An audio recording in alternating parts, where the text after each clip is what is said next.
Now, a little over a year ago, I made a video looking at the 10 most overpaid players for the 2017 and 18 season. And then a few months later on, I made one on the most overpaid player from every team, but that one got taken down. But now we're doing it again for the 2018 and 19 season. And 2 years in a row makes this a tradition. So we're following along with that tradition, and my channel's here to stay, so we're gonna do this every year. But as for this year, let's get into it. Actually, before we do that, I have to say that the Kings, Warriors, Lakers, Hawks, Pacers, and 76ers don't really have an overpaid player. Because the Hawks and Kings suck right now, the Lakers, Pacers, and 76ers have one big contracted player, and then either a lot of guys on one-year contracts, or younger players that make up their roster, and the Warriors couldn't have such a stacked team if they didn't have any overpaid players. So I couldn't pick anyone for them, but we still have 24 other teams to look at, so let's get into it with the New York Knicks with Joakim Noah, paying him $18 million a year. I'm just gonna leave this here. The Pelicans with Drew Holiday, making $25 million this year. Don't get me wrong, Drew Holiday's probably the most underrated player in the league, and he had one of the best seasons of his career last season in the regular season and the playoffs, but he still paid too much. He was only an All-Star in 2013, but he's still the 18th highest paid player in the league, and he's going to be making the most on the Pelicans this year, slightly ahead of Anthony Davis. That's when you know something's wrong. The Rockets with Chris Paul, making $35 million this season. It's safe to say that Chris Paul's definitely overpaid. He's the highest paid on the Rockets this season over James Harden, and he's going to be the second highest paid player in the entire league. Not only that, but by the time his $160 million contract's up, CP3 is going to be 37. So let's think about that. In the last year of his contract, at 37 years old, he's going to be making $44 million. To put that in perspective, that's just about the same age as Tony Parker and Dwayne Wade are right now, and Wade's already said how this season at 37 years old is going to be his last. But I mean, the Rockets really had no choice though, because if they didn't give Chris Paul that money, someone else probably would have, and after they should have made it to the finals last year, if he didn't go down with an injury, they just couldn't give up that chance for 2018. But it might cost them down the line. The Denver Nuggets with Paul Millsap making $30 million this season. Millsap's the highest paid Nuggets player and the 12th highest paid in the league. I don't think there's a chance that Denver picks up the team option on his contract, because soon they're going to need all the money they can get to sign guys like Jamal Murray and Michael Porter Jr. to bigger contracts. The Spurs with Pau Gasol making $16 million. I wanted to say I didn't think anyone on the Spurs is really overpaid, but right now I'd say we have to give it to Pau Gasol. What he brings to the Spurs is great, but he's 38 years old right now, and his game's been declining every season. The Portland Trail Blazers with Evan Turner making $17 million. I really don't know what made the Blazers think it was a good idea to give Evan Turner a contract for $17 million a year. I mean, that's money they could have and should be using to bring Portland a third star player. But it just goes to show that sometimes it's the team's fault for not being able to win and not the players. The Timberwolves with Andrew Wiggins making $25 million. Wiggins has led a lot of people to believing that he's been overrated and overhyped. And if that's something that keeps up, that's going to be a bad thing for the Timberwolves, who gave him a 5-year, $147 million contract. But hey, now that Jimmy Butler's off the team, or is about to be, maybe he'll get back on the right track. The Utah Jazz with Derek Favors making $16 million.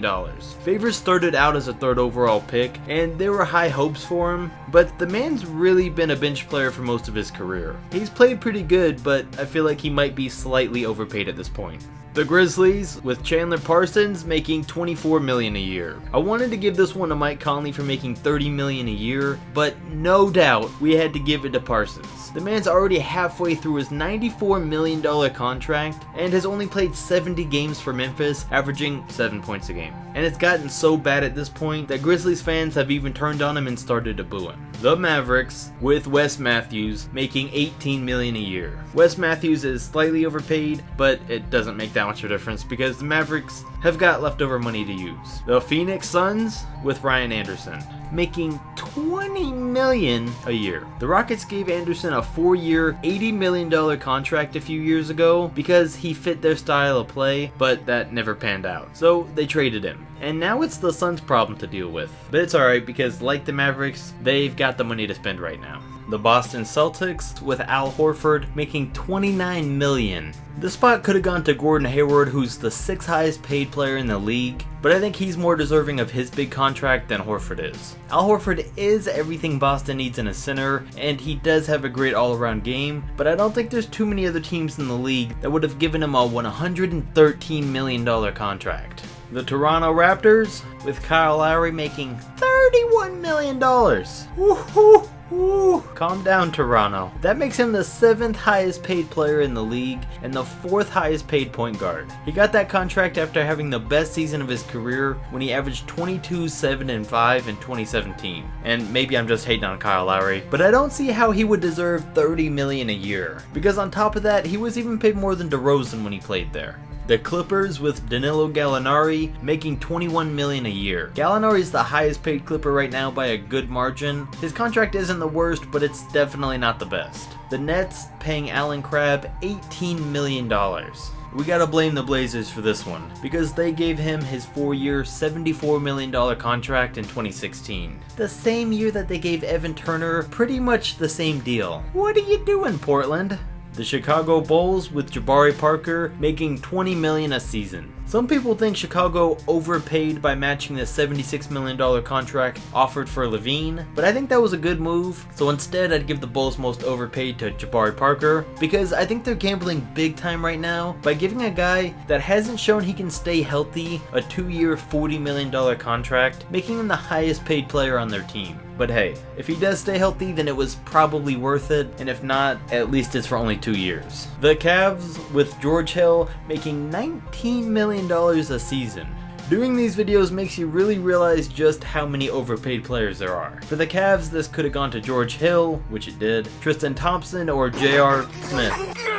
But back to George Hill, he's still a decent player, but he's past his prime, and now the Cavs are stuck with his contract for the next 2 seasons. The OKC Thunder with Steven Adams, making $24 million this season. I wanted to say that no one on the Thunder is really too overpaid, but I had to give it to Steven Adams, because he's the 28th highest paid in the league and is on pace to make nearly the same as Anthony Davis and Joel Embiid this season.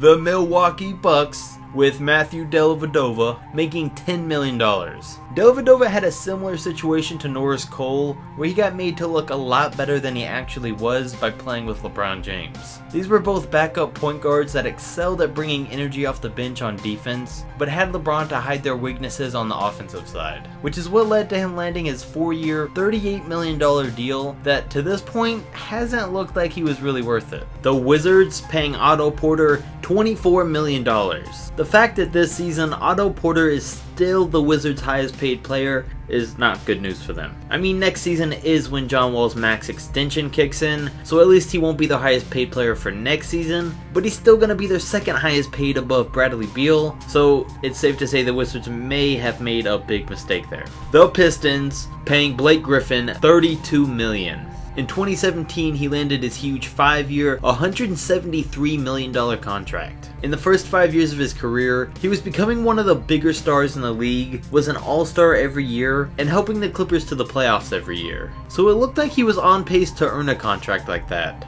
But in the past 3 seasons, not so much. And he's only played in 62% of his games since then because of injuries. He's still a solid player on the Pistons, but he's the 5th highest paid in the league, so he's definitely overpaid. The Charlotte Hornets with Bismack Biyombo, who's making $17 million. I almost put Nick Batum for Charlotte, but then I remembered Biyombo got traded there. Bismack was always an average player that was great at blocking shots, and then he had one great playoff run with Toronto, so the Magic went and offered him 4 years and $72 million.